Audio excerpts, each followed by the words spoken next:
Welcome to another episode of the Angels Positivity and Love Show. Incredible guests the world over with amazing insights, experiences, and skills that they share with all of us. They're not always healers. Sometimes it's a New York Times bestselling author. We've had a Good Morning America reporter, a physician to the U.S. president, Rear Admiral retired. That's the White House physician. Australian actor Ian Stenlake, the youngest Delta Force operator ever admitted to Delta Force, a Green Beret whistleblower on the UFO front. Lots of very interesting, very special people.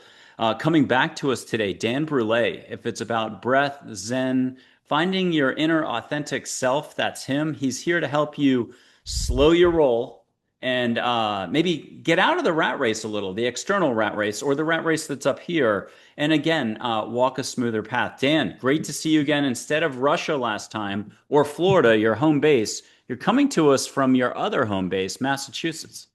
I am. I just been in 8 countries in the last 3 months. I'm taking a couple of weeks to come home to the East Coast, family, friends, and head back down to Los Cabos for a week or two of reboot, and then I'm heading off for another 8 countries towards the end of July. Well, So I'm living the life of a road warrior and enjoying being a missionary for the breath.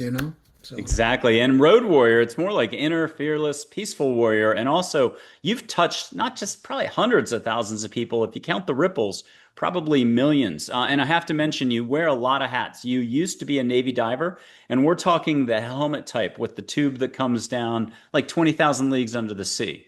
But maybe a Yep. little less glamorous. I don't know. No, it was fun. I was a deep sea diver. We did helium diving. Did worked in a recompression chamber.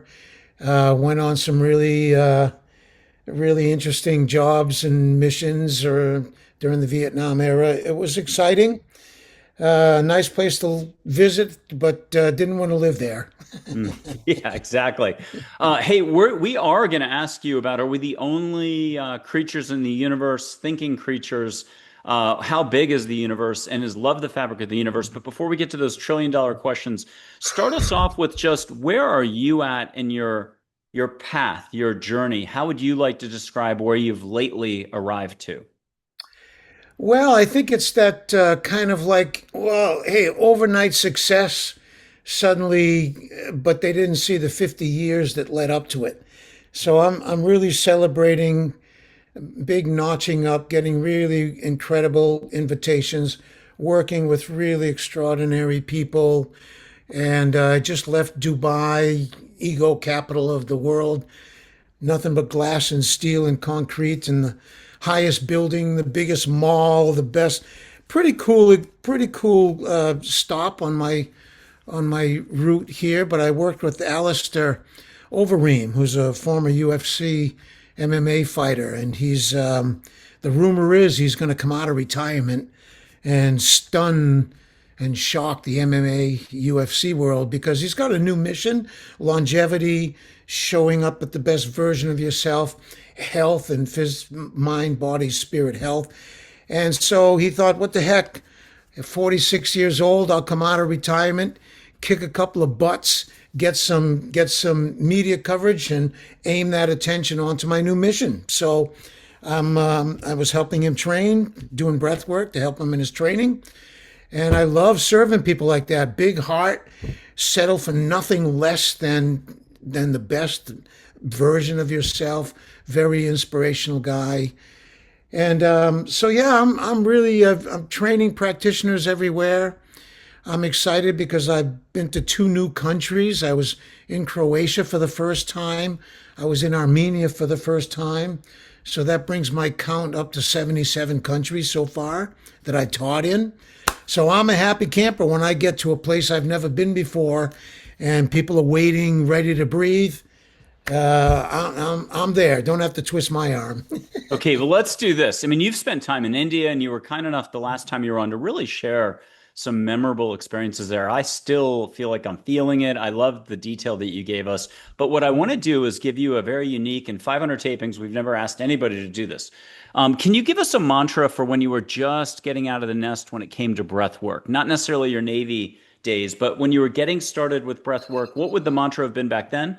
Midpoint somewhere within 20 years, midpoint, what was the situation? What would the mantra have been back then to describe where you were at? And then today or recently, maybe a two-step, where are you today and what would that mantra be today? Well, I'm feeling like I'm coming full cycle after 40, 50 years because the first mantra wasn't, I guess it was Om, but it was really the humming part of it. The Om, that vibration's really, there was something beautiful about that, and I was really loving it. And it was a good practical way to extend my exhale, which triggers parasympathetic. You get into the rest and digest. You settle down. There's a beautiful place at the bottom of the exhale when you hum yourself out of breath and just linger there. And then with my big blast of rebirthing, my giant heart opening, Om Namah Shivaya became my Maha mantra. And then I moved through mantras that were like breath sounds, like so hum, right? So hum, so hum, so hum. So, these primal mantras that are literally breath sounds. Sat Nam, Sat Nam, Sat Nam, Sat Nam. And then, any that just sort of, they visit us, right? I mean, they sort of find us for whatever reason. And I loved playing with the effect I could feel on emotional states, different organs in my body, different brainwave states that are activated by different mantras. So, and now I'm back around to humming. So somehow humming has become my favorite thing. We're doing it at all of the trainings and seminars. Just a few minutes, 5 or 10 breaths, and just humming on the exhale, and then meditate before, meditate afterwards, and see what that does, what it lights up, So I'm loving the simple things again. And what's something along the way that not in a million years would you have ever expected? Miracle, semi-miracle, dream time, lucid dream, went somewhere, something came to you, or you were like, whoa, I didn't even know the universe was this way, and maybe even more loving than you had experienced, or something. What's something extraordinary you would want to share with us? In that state between waking and sleeping, that yogic Uberman talks about it now, non-deep rest, non-sleep, deep rest, NSDR, I think. And it's that, you pass through it in the morning where you come in conscious. You could fall back asleep or you could wake up. And I like hovering that in that place. And years ago in 1985, I had been a follower of Swami Rama, Science of Breath, Living with the Himalayan Masters, Path of Fire and Light. And I would go down to Honesdale, Pennsylvania in the 70s because they were one of the first places that was doing biofeedback. And so I could meditate and breathe, and in real time, skin temperature, heart rate, and all that stuff. It was very useful for my early training. And I love Swami Rama because he was, he was a very traditional, strict yogi. His mission in life was to pass on a tradition, not add anything, not taking away anything. And I come from the opposite. I'm a disruptor. I break things apart. I pick from different things. I put together my own Frankenstein process, And I had a moment. I had that morning. I had my meeting with him the next morning. And in that early time, I got this amazing, didn't come in the words, but I formulated the words for it, is that I didn't need a breathing teacher as much as I needed to learn how to breathe from the breath itself. That the breath itself is alive, it's intelligent, it's literally the spirit of life. And if we can develop a relationship with that, and so it was a message that I could learn to breathe from the breath itself, because I had been traveling, teaching, studies, practicing, looking for people. And, if I ever found anybody who knew anything about breathing, I was breathing down their neck or kissing their feet. And so I was into Swami Rama for a couple of years because he was accessible. And that morning, wow, it was just, I got this download, this tremendous insight. I felt like I had solved the Zen koan, what's the sound of one hand clapping? I don't know. It just gave me goosebumps. I was in a beautiful state, and I couldn't wait to share it with him. And so I had to wait until he was playing tennis, and the guy could have been a pro tennis player if he wanted to. He kicked butt on the tennis court. Swami Rama did. So I had to wait, and then we were walking towards the cafeteria for breakfast, and I'm trying to think, how do I bring this up? And we used to have this TV program, Kung Fu with David Carradine, and his master called him Grasshopper, And so I'm imagining in my mind that morning when I give him this insight that I got, that he was going to say, "Oh, Grasshopper, congratulations! Now go out and teach it to the world." And so instead, he says, "I see you have something on your mind." So I said, "Yeah," and I told him, "I learned this morning that I can learn to breathe from the breath itself." And he looked at me like I was the stupidest person in the world. And he said, "Can you get to the moon from the moon itself?" I went, no. And that was it. I didn't even go to breakfast. I went back to my room. I packed my suitcase, and that was my last meeting with Swami Rama. I said, well, time to move on to a new teacher. I think I've just passed some limit that he hasn't really gotten himself. And that was a real moment, because I really felt like, wow, I had reached a certain level of equality with someone that I had really looked up to, and that moment of feeling like, wow, I've really grown, I've really learned. It's not an ego thing, it's a frequency, it's a real thing. And it did. And after that, with that as my guide, I changed my relationship to my breath. I got a lot more intimate with it.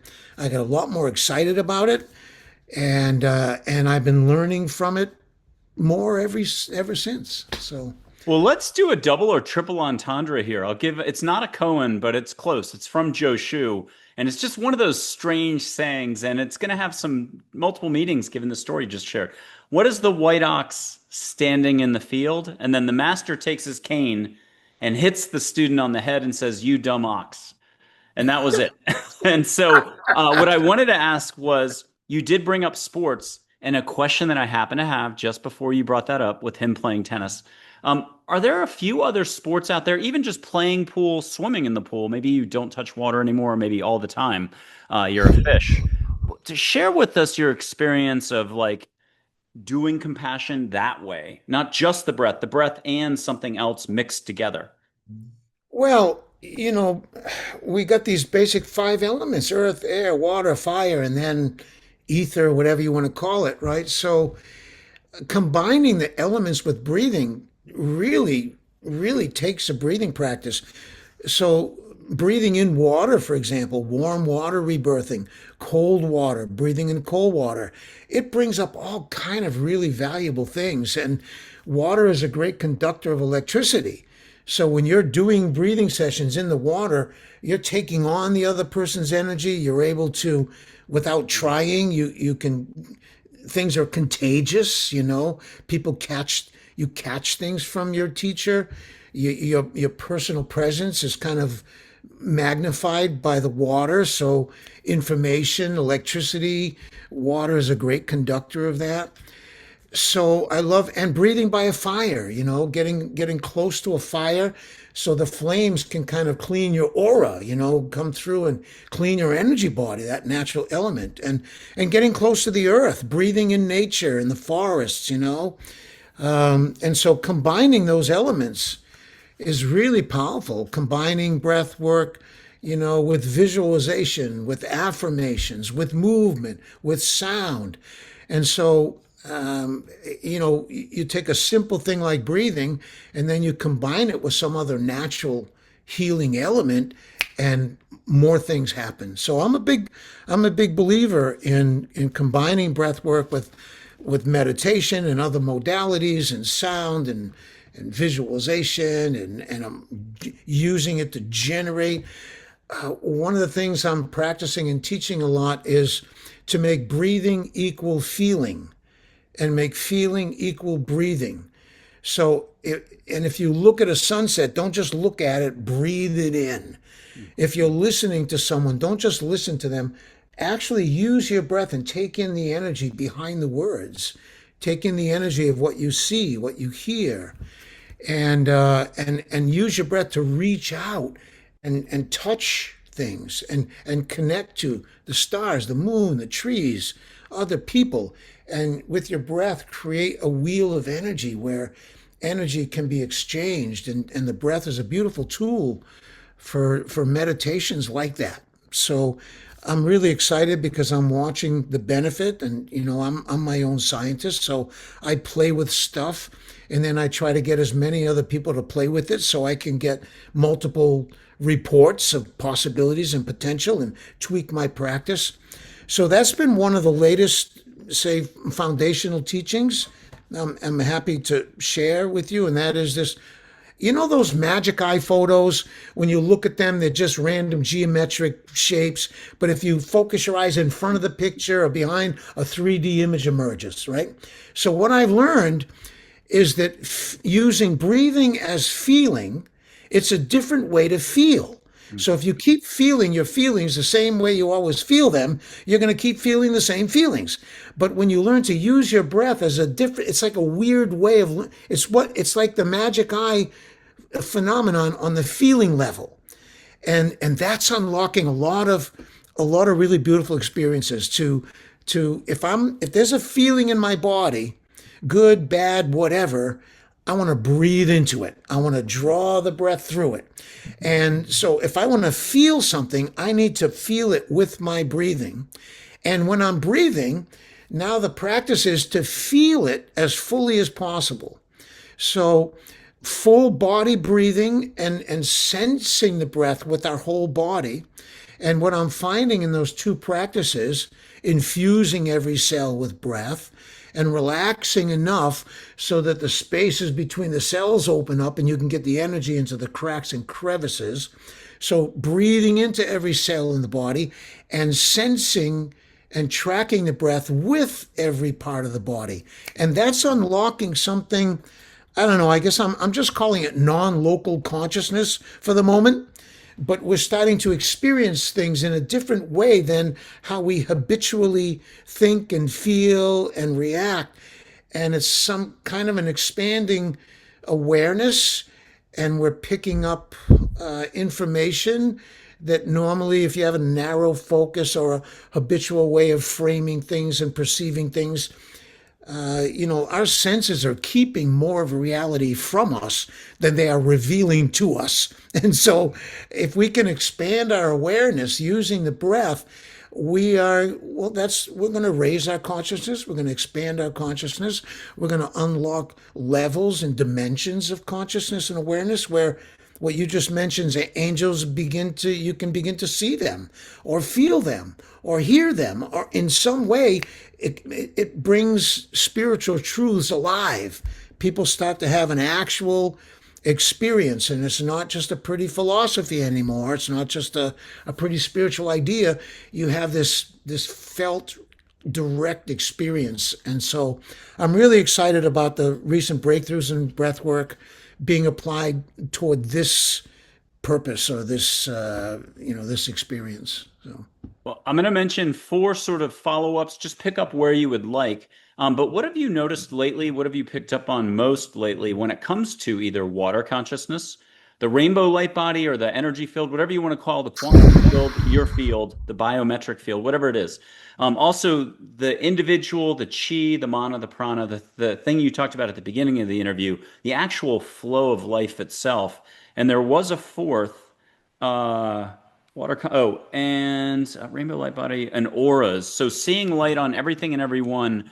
Accidentally, in the middle of all this, you're opening up so much. Can you also perhaps go in the direction of where has light suddenly jumped in as part of the whole recipe? wow, yeah. When you go full Bruce Lee, open, you go full open. Opening openness here. yeah. Bruce Lee said, "Be like water," right? And I've had so many teachers. I don't know who to blame for the things I love anymore, but a real powerful Patanjali and the Buddha have been two of my biggest inspirations, and I always wish they could have met, because they discovered separate people, separate times, and they came up with the same list of the causes of suffering, and came up with the same list for the cure for suffering. And so for me, when two teachers of totally unrelated things come up with the same principles, they saved us a lot of work.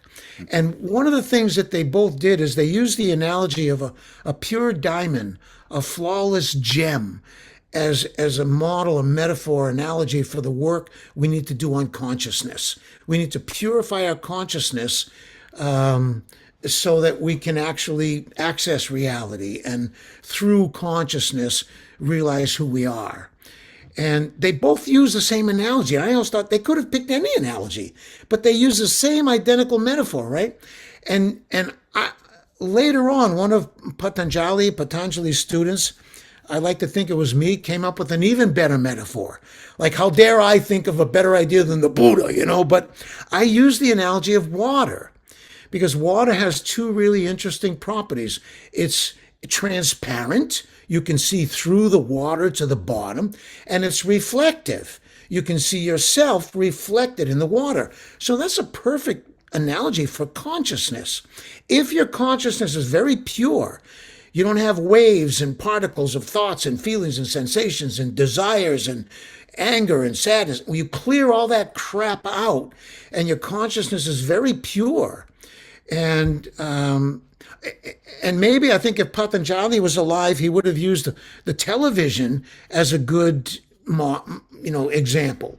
That what you see on the screen of a TV is consciousness, but a TV cannot watch itself. It requires an external awareness, and so that's who we are, is this external awareness. And Patanjali said that consciousness was part of the phenomenal world of nature. It was subject to all of the same laws and dynamics as everything else in nature. But awareness was completely outside of that. And so if I can clear away my emotions, my beliefs, beliefs are like crusts around our intuition. If I can calm all the waves and the movements and the currents and get my mind very, very still, and my body very, very relaxed, then this pristine consciousness dawns on us, and we see things we didn't see before. And through consciousness, I can see what is real. And reflected in consciousness, I can discover who I really am. But not until our consciousness has been sort of cleaned up, cleared up, and stilled, because I think most people's consciousness is like a circus mirror.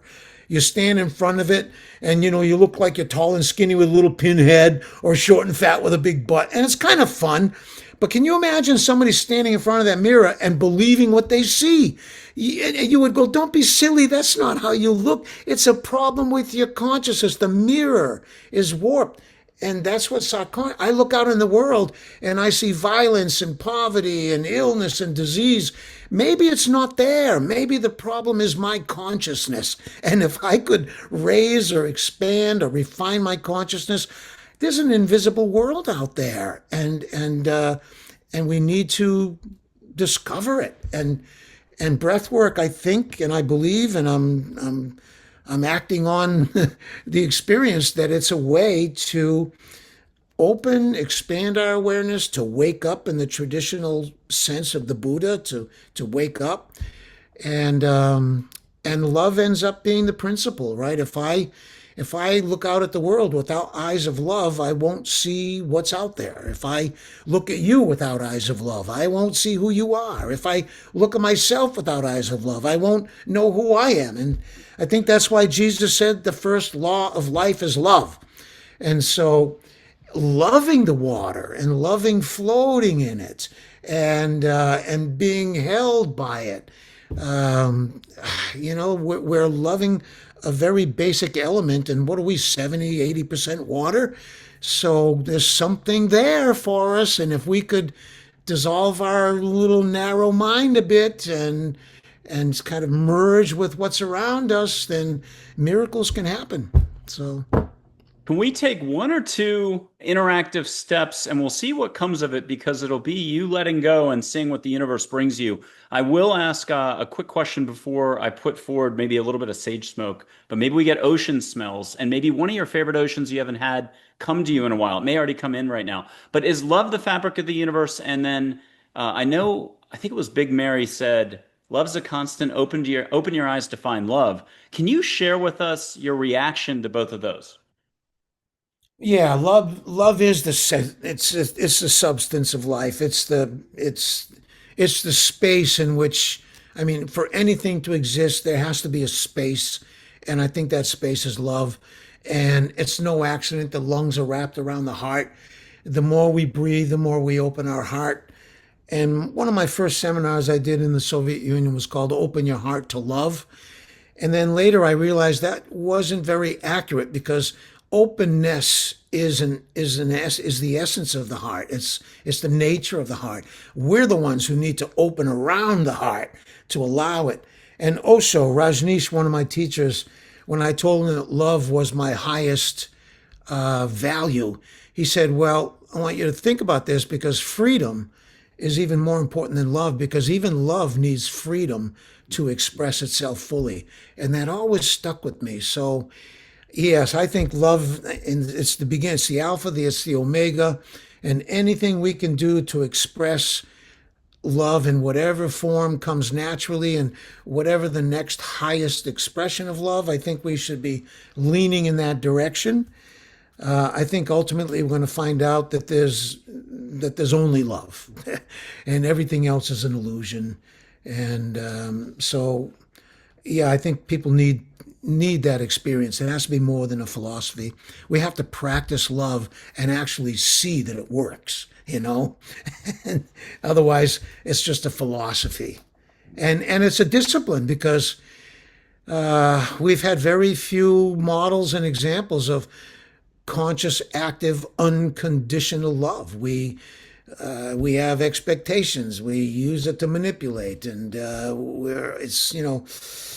so pure love and the practice of love. That's if there's a shortcut. Remembering to love, feel your connection to others, or be your real true self. First, you have to discover it. Be your real true self.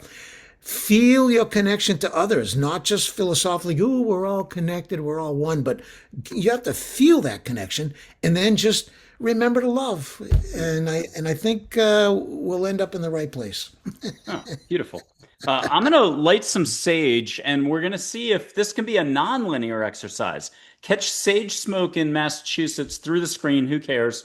But maybe get a little bit of flowers from somewhere else. You've traveled to a lot of places. Let the flowers come to you, let the ocean come to you. And if your eyes are closed, see the beach, hear the waves rippling, maybe even a little wind in your hair. I'm going to do Yoda's voice as I'm lighting the sage to crack you up because if you're laughing, you're letting go. And I can actually do it pretty well. If your eyes are shut, no one else is going to see me do this. Here's the sage. I'm lighting it. It's just Juniper Ridge. If anybody likes a consistent sage, they're a company, I think, out of California. I'm not sponsored. I should be. But I think they're in all the Whole Foods still. It used to be $2 a sage roll bundle. I think they're like 12 now. Here's the sage. Dan, let me know when in Massachusetts you're already getting some smoke. It might be cedar, pine, desert pinon, tobacco. Who knows? It's up to the universe to bring you what it's going to bring you. And I'm doing Yoda's voice real fast. Mm, do not. There is no try. And as you would say, breathe, let go, allow, no try Yoda. But Archangel Gabriel said always try. They're both correct, no contradictions. It's not about words. It's being that big heart of yours like Dan Brulé has and is sharing with the world. 78 countries. And Dan, you're getting something on the front end. Are you getting some smoke, sacred smoke, sage?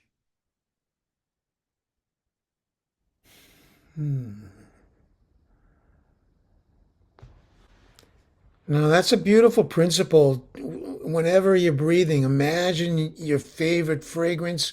Put yourself in that moment, breathe in, and some of my favorite fragrance is sage. It's in my top 10. No, it's there, along with lilacs and bread baking in the oven and the salt spray by the ocean, and grass after it's been cut, and my son, my infant son, when he was born. And so I've got a good collection of scents and smells that I can awaken through my breath. And that's a yogic power, a siddhi power that everyone has, to focus on something so fully that you're in the experience. You're not even imagining it anymore. It's real. So I did get a nice little whiff of sage.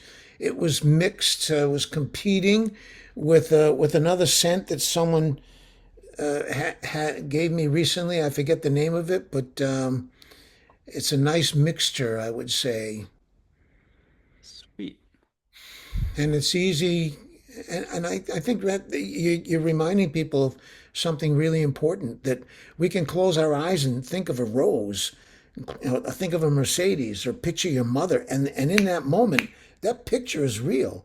And we can do the same thing with scents and fragrances. You just bring your attention to it, use your breath, and there it is, as if it's right there under your nose. It's beautiful ability to nurture in ourselves and to use in certain moments. It can shatter a dysfunctional or uncomfortable state by creating and generating an entirely different state with your heartfelt intention and a couple of breaths, and you're literally in a new reality.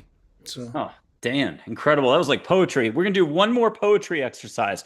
Then I'm going to ask sweeping generalization questions if I can remember. It's about your audiences. And that'll be a ping if I get a blank look later, because I can get really blank. I'm going to put one hand up, but if you tell me two, I'll do two. And you don't have to put up any hands. You can put up one, you can put up two. You can use all of you as the radar detector, but I'll put up at least a hand. You'll tell me if you want more. I'm going to tell you a dad joke, and we're going to see what comes of it for just the energy flow between us, and see if you get extra and take us in any direction. But I was going to tell a dad joke. And I'll tell you how I got all my dad jokes. It was back at the University of Mumbai medical school. I double majored in cloning, hide and seek. I never finished the program. I had to take a year off to find myself. Cloning, hide and seek. I had to walk back into the Target store the next day and ask him for the explanation on that joke. But and that's me for spirituality. A little slow in the uptake. Are you feeling a little vibe right now? And then where's it taking you is more importantly the bigger question.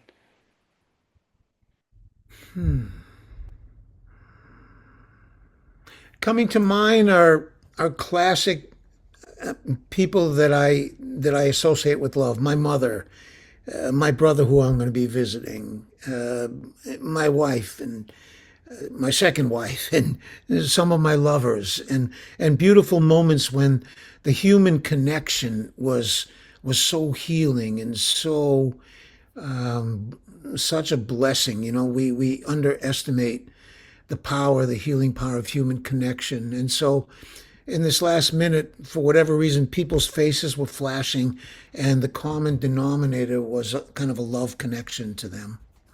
Nice. And I wanted to ask a modern day question, and this may be pigeonholing way too much when it doesn't really exist. Each person's on their own journey. And, wait, on one Tuesday, they're shut tight like an oyster. The next Tuesday, the world's their oyster.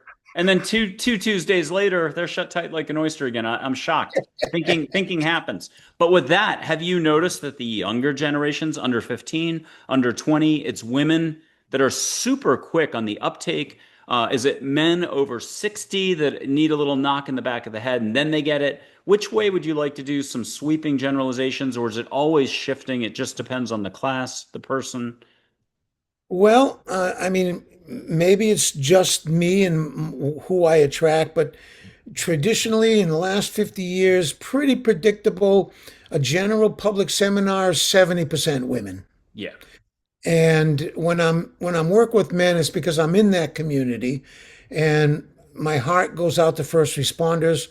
I spent a lot of time as a rescue, emergency medical person, so I get them. I know what you got to live with and things you can't unsee, and second guessing yourself. I should have done this. I could have done that. And why did that guy die in on the side of me and not me? And so I've been through all that. And so I love working in that field, in the men's world.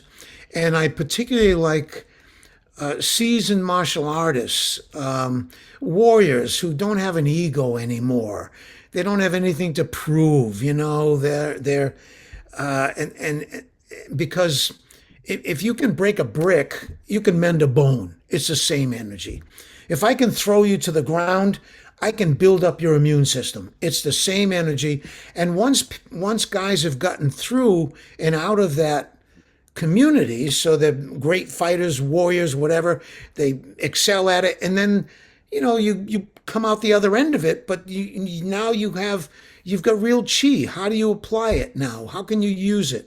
And can you find a way to use that energy? And so healing and blessing with it instead of, breaking bones and knocking people down with it, which, hey, the world needs sheepdogs, There are wolves out there, and if it wasn't for sheepdogs, the average person would be in a lot of trouble. So thank God for police, military, special forces, and those guys. And how I love working with them when they're actually in the game, because I can help them recover, I can help them focus. We play with energy and so on. But even more, I love it when people are coming out of that world. And now, what are you going to do? What are you going to do with your energy? Who are you going to be? You're not a killer anymore. You're not a fighter anymore. Now you got little children. You're thinking about being softer in life, and how do you make that transition? And so I love working with people at that point in their life when it comes to men. And teenagers are my toughest group personally. For whatever reason, I've done quite a. I'm going to Estonia. I'll be doing the Mind Valley University event there in the end of July, and they've asked me if I would do something with their youth group. So I said yes, just because it's always a challenge for me. These 14, 15-year-old kids, they think they know it all. What's the 75-year-old guy got to do? Tell me, and I don't know their music. I don't know what they're into. So, I'm like it's been a challenge for me to really connect. But I found that bribing them works. I pull out a $20 bill and I go, okay, whoever shows me the best sigh of relief is going to get $20. And then they're competing for it. And so I have got ways that I can pull it out of them, but it's a challenge for me. That's the one population that I haven't cracked the code. So I'm volunteering to work in that area a little bit more, hoping to gain some insights and to increase my ability to reach people. Because in those formative years and hormones going wild, and you're not a kid anymore, and you're not a man anymore, and your voice is changing, and all kind of shit's happening, and phew, I forget what that's like. I don't know how I survived it, just pure luck, And so I'd love to, I like helping people at all stages of life. And so that youth area is, I think, a really important place. If we can make a difference, the next generation is going to be a heck of a lot better off than ours, so. Now, Dan, I'm going to ask kind of a $1,000,000,000,000 question here. It's been a hot topic in society these days. Disclosure, are we alone? And you can pun if you want. I love giving the answer when I get asked, well, how do you really know if it's a photo of this angel? I always say, well, how do you know a good cup of coffee is a good cup of coffee? You just know. That's a great way to punt. You're welcome to do it. But here I'm going to mention another guest. I think he's been on 3 times, one of my earliest guests. I just had him back on. He's always a pleasure. He's a show host. It's Mark Lanehart out of Seattle. He wears a lot of hats. He was a 2020 Psychic of the Year, according to whatever category gives awards like that. But he was Coast Guard at one point. He was on the U.S. Coast Guard cutter Spencer with lights off. It's one of those, I think it's 320 foot, doing drug interdiction, leaving Puerto Rico, headed back to Florida, but lights off, running kind of silent, trying to do, those cigarette boats or drug interdiction. So the lights are off. He's coming out of the engine room. It's midnight. They don't just go straight to bed to the cot. They go visit the bridge, share a little what's going on, maybe grab some food, a snack. And the crew that was awake got an experience jointly. Out of the water came lights. I think it was one light. I can't, and I'm never good at retelling stuff, but probably Palladian as you look back on it. It broke into little lights, totally a loving experience. The crew got bathed in a good feeling. Then it did something else and it went back in the water after quite a while. It was on radar. Everybody got exposed to it in terms of, but they never talked about it again after that. It wasn't something in the 70s you would talk about.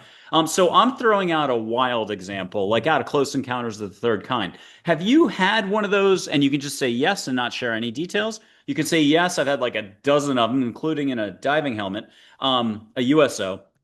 Or is there something you'd want to share? It could be Dreamtime, Lucid, but give us a little taste of how big the universe really is, or the cosmos, or Yeah. interdimensional. Well, does the name Chris Bledsoe ring a Yeah, bell to you? Okay. absolutely. Yep. What a beautiful man. I was invited to this UFO conference last year, and I thought, what? I'm a breath worker. What, who, what? And I didn't realize that the woman who organized it, listen, she had been on my list, had my book for 5 years, and just thought that it would be good to expose that UFO community to breath work. And so she invited me, and I met Chris Bledsoe. And they sent a car to pick me up at the airport, and two other people were arriving. So the three of us rode back to this conference center, and it was my first exposure with UFO people. And part of me is like, I don't know. Um, and then this one guy had a radio station, I don't know, millions of listeners. I didn't know that so many people are into this stuff. And the other guy sitting in the back seat, and they're having a conversation. They know all the same people. They're making reference to things, and I'm completely out of that world. And then it started feeling like they were having a contest. Who had the weirdest experience? Oh, yeah, well, this happened to me. Oh, yeah, well, that. And I'm thinking, oh, man, who are these people? And then they asked me the same thing, like, so have you had an experience?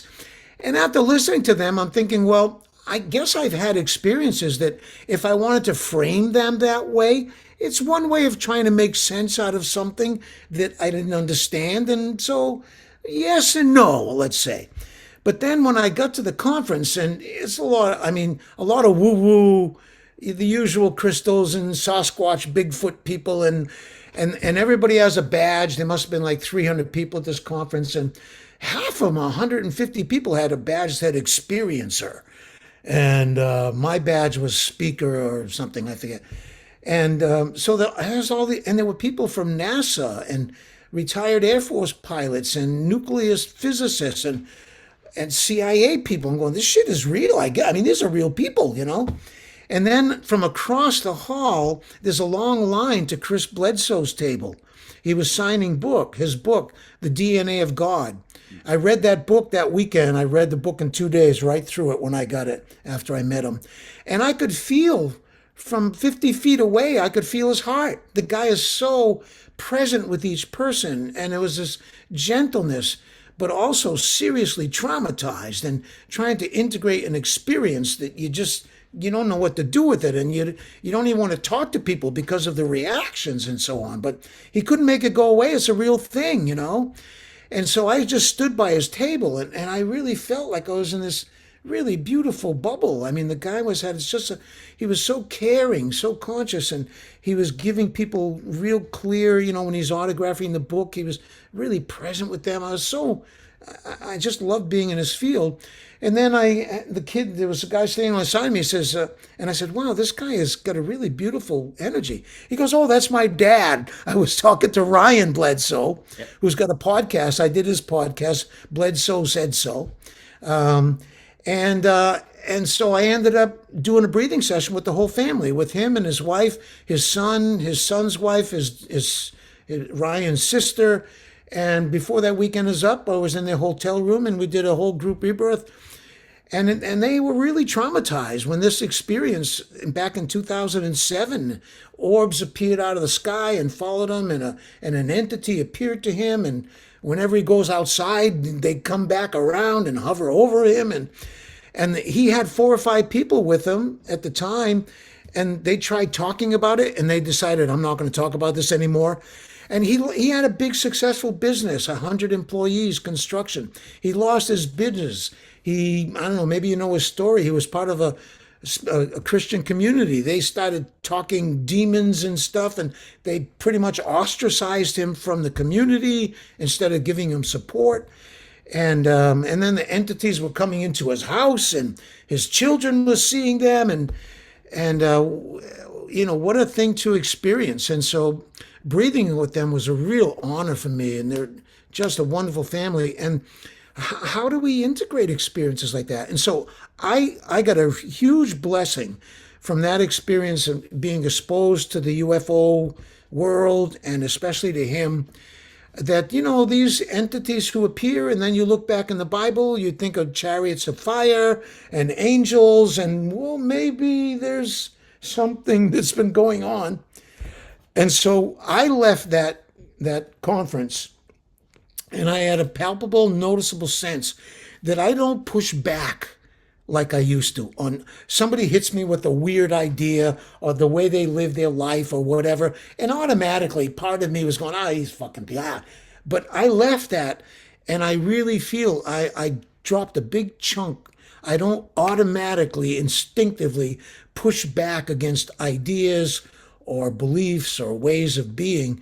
And it's been real healing for me because I notice I'm more open, and I'm getting more messages, I'm getting more information. And it was such a subtle automatic thing, I didn't recognize it as a thing until I kind of woke up and realized that I had lost a big chunk of it. So yeah, the more I think about it, I probably can go, yep, I have had experiences that if I wanted to use that framework, it would make perfect sense. But I'm not sure. I don't know. And I like the I don't know. I like the mystery. Do I need to understand anything, everything? I don't know.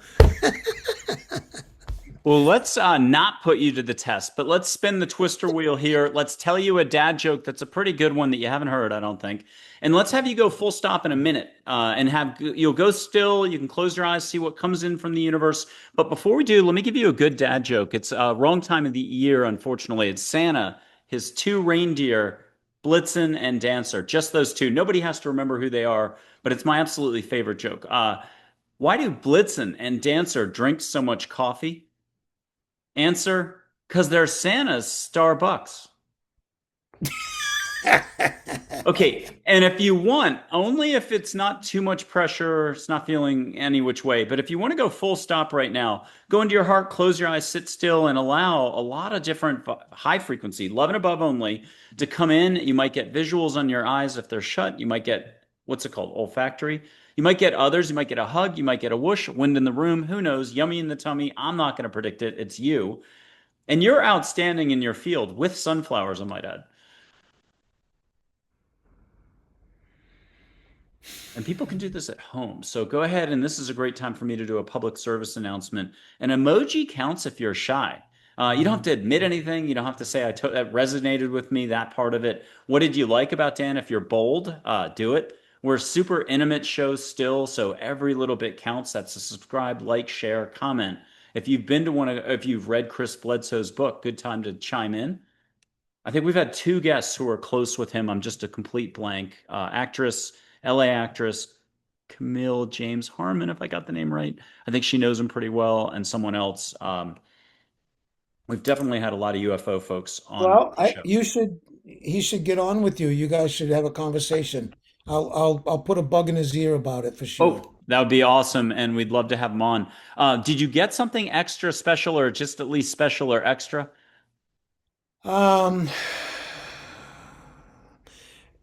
I'd say it was a feeling of light, a soft, misty. If fog was light instead of fine mist, it was like a foggy light that was, I'd say, kind of warm. And I like the swirling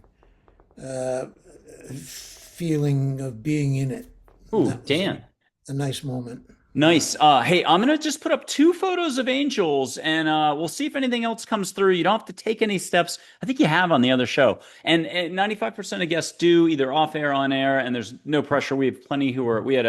We've had a wonderful gentleman from SETI who came on, but took no steps, and he just gave a wonderful interview. But here's an actual photo of light. Trust that it's joy, the emotion, joy, pink ball light. You can hear her voice. 29 years old. Hi, Peppy. Hey. Floral at Omega Institute, 3 people got to see her jointly, eyes open, down the hill as a human with and without wings. But see if you get a good interaction here. I'll try to zip it for 15 seconds. And photos will move, change color. What else can I say? You can put your palm out. There we go. Treat her like a fireplace, but instead of fire, feel sparkle, warmth. Try too hard, you'll get sparkles on your toes, or floral, or the smell of chili from. I'm totally forgetting my Vermont references, but beautiful chili where the Bob Newhart show was filmed. That inn, the Waybury Inn, I think it was called. They have great chili. And I won't do Yoda's voice again, but same idea. No try Yoda, always try Archangel Gabriel. They're both correct. It's get out of your head, get into your heart, see what you get. Dan, what did you get on this little experience? Did you get something? Did you hear words, feel a whoosh? I suddenly got some memories, images of in the womb, embryo, fetus, and I could almost start to see in that little photo the little white shadows took a shape of kind of an embryo or a fetus in the womb. I'm seeing that too. That's a first in 15 years. Um, and I had something funny to say, and I totally went blank. That's me. I got one more photo for you. She's very watery. She's light waves of energy in water, Pacific Princess, Mother Hawaii, if you don't mind that nomenclature. I never use that word. Her name's Minn, like Minnesota, Lakota Sioux word for water. Actual silhouette of an angel. And if you like galactic stuff, angels in the last 2 years have been giving some galactic origin stories. The first one was cosmic. Archangels are cosmic, meaning everywhere. She's got a serious background. I'm not trying to sound too serious.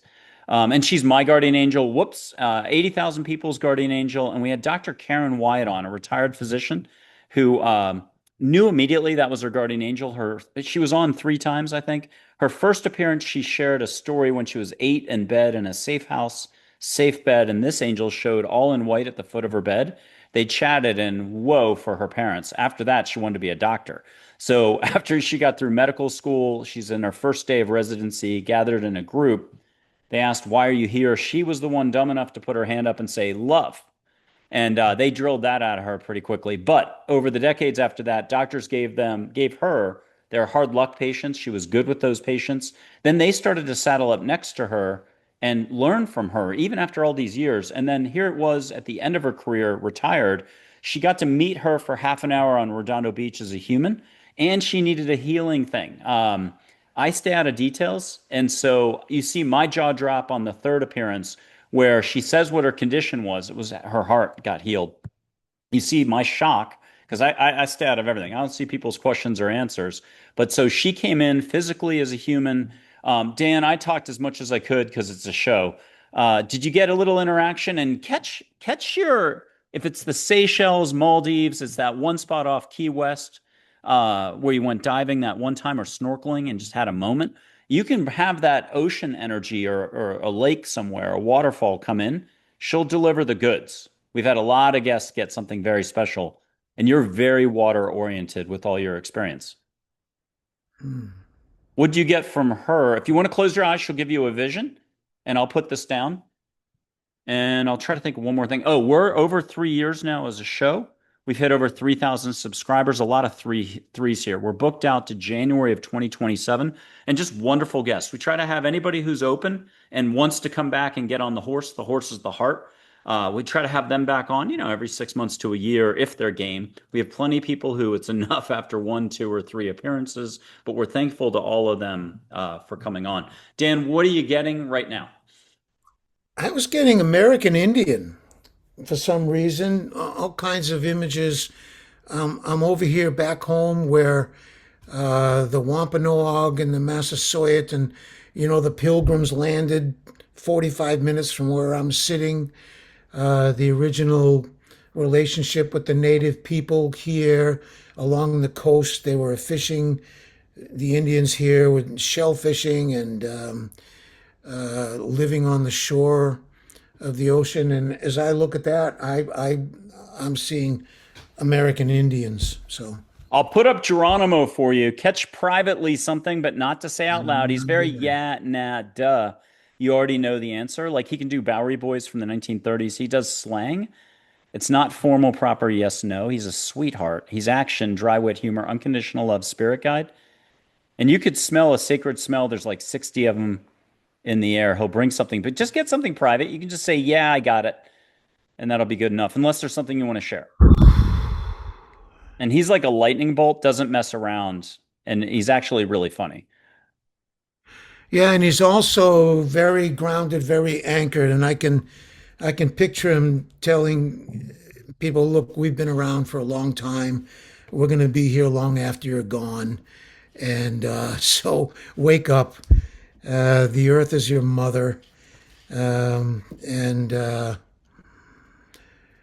yeah, I get a rock feeling from him. That he's not going to be pushed and pulled by every little passing breeze. And so wow, another nice hit on American Indian wisdom and energy here. I'll do a final act for you, and then we'll have you start to close this out because you got a lot of wisdom to share. And if you want to come back on in 2027 or anytime, you'll just let me know. But I'm going to show a little light between my fingers. The most important thing is you're getting another dad joke. Where in a hospital? Where in a hospital is the worst place to play hide and seek? Where? Okay. In the ICU. Okay, I'm going to show a little light between my fingers. It's no different than seeing the Bic lighter light. But it's from Celestine Prophecy, but in India, they do it this way. It's awkward for me standing to do it this way. But you'll see a little filament of light between my fingers, white, green, gold, yellow, 5 colors at once. If it's rainbow light, Dan, hit pause and run out and buy a lotto ticket. Okay, here we go. And it'll just be like a little filament or stream of light. What are you seeing between my fingers for anything? Energy, a wisp? What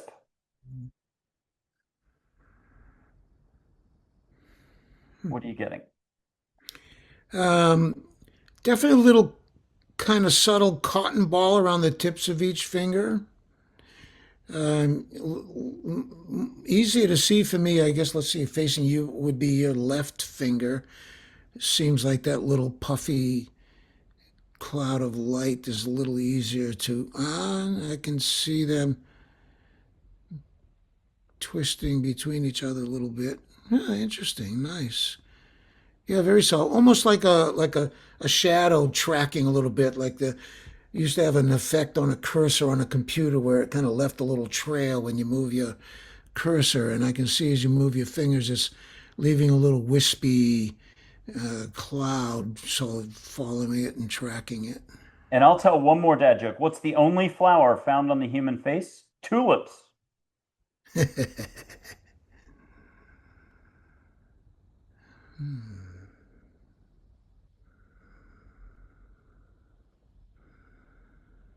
Okay, I'm gonna sit. Uh, I'll read something, and this is right on cue base for you. Spot on, over the target, bullseye, triple bullseye. You can split the arrow every time with your eyes closed in the dark. But here's a couple quick sentences. I think it's from the Universe from Angels, but I'd love to get your reaction and have it be a diving board to get you into the pool to close us out. And mention anything else you need to mention, but breathe more fully. I thought you'd like that one. Feel the universe, absorb insight from within, relax and learn, awaken to a bigger reality, give and share love. Understand in your own way at your pace that everything really is connected and you are unique. Dan, what say you? And can you close out the show for us? Yeah. This bit of Nelson Mandela's inauguration speech, which people say it came from Marianne Williamson, but she said she got it from someone else. This beautiful download that our deepest fear is not that we are inadequate. Our deepest fear is that we are powerful beyond measure. It is our light, not our darkness, that frightens us most. We ask ourselves, who am I to be so brilliant, gorgeous, talented, and fabulous? Actually, who are you not to be? You're a child of God, and your playing small does not serve the world. There's nothing enlightening about shrinking so that other people won't feel insecure around you. We were born to make manifest the glory of God that is within us. It's not just in some of us, it's in everyone. And as we let our own light shine, we consciously give other people permission to do the same. As we are liberated from our own fear, our presence automatically liberates others. Beautiful. Dan Brulé, incredible guest. Thank you for sharing your wisdom. Thank you for being very bold today. And wish you the best for the rest of this year, next year, and hopefully we'll see you again on the show. Good. Well, breathe. Pay attention to your breath and practice any breathing exercise that you like and see where it takes you. Respire. I love it. Okay. Dan Brulé, you're the best. Thank you very much. Thank you. Be well. Stay well.